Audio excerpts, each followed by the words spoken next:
Saturday, July 26, 2014 was the worst day of my life. It was also the day my father died. My father and I shared a lot of things in common, but we also had very different personalities. First, a little background about him.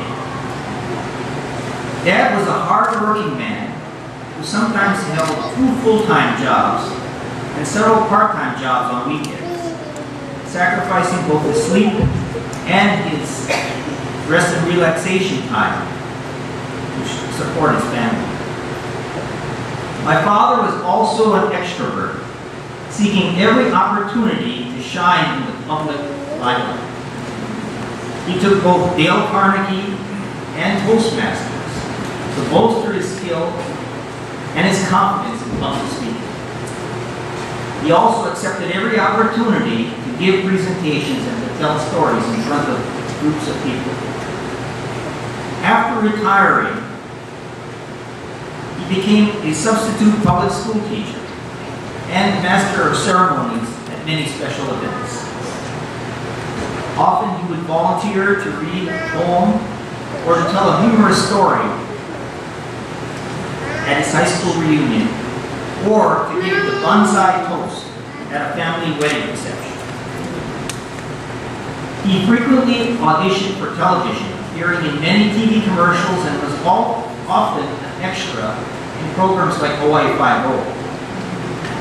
But the highlight of his career in acting was to be cast in a role on independent 2007 international film entitled Honoka'a, which was filmed on the Big Island. And although I was very proud of him, I never told him this directly. I remember he would often tell my brother and I, "Take care of your mother." And although he loved being on stage, this was most important that she not be neglected. By contrast, I'm an introvert who rarely seeks the limelight. I prefer working behind the scenes and blending in and letting someone else take the center of attention. Prior to today, the largest audience that I've ever spoken in front of was at my father's funeral service. So, tonight is for you, Dad. When my father died unexpectedly, our family was completely devastated. It took us an entire year before we were able to cope and hold his funeral service.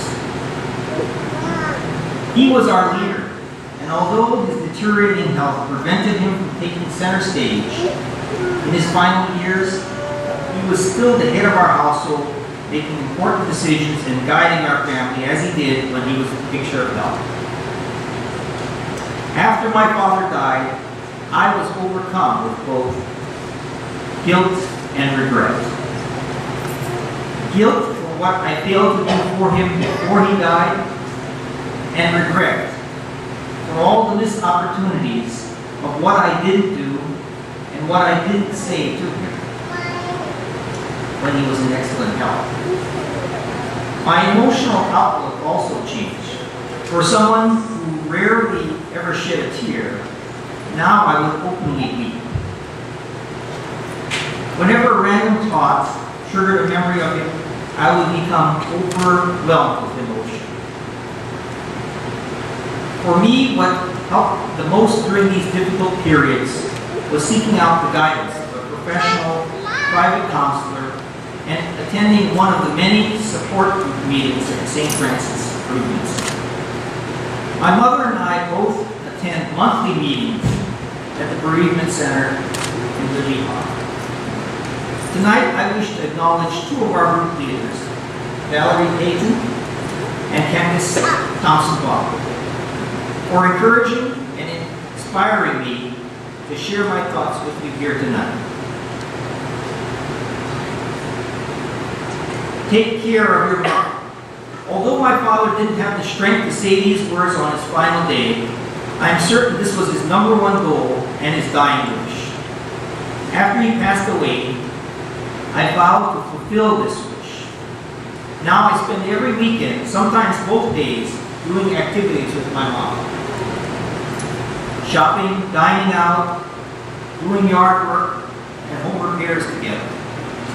Attending classes or just going to the movies together. This helps to keep her mind active and refreshed, but it also helps me to know that I won't suffer the same type of guilt and regret for her when she is gone as I had for my dad. We also hold hands whenever walking together, partly to keep her balance, but also to establish a closer mother and son emotional bond. In one recent support group exercise, we learned to work on our negative emotions like guilt and regret.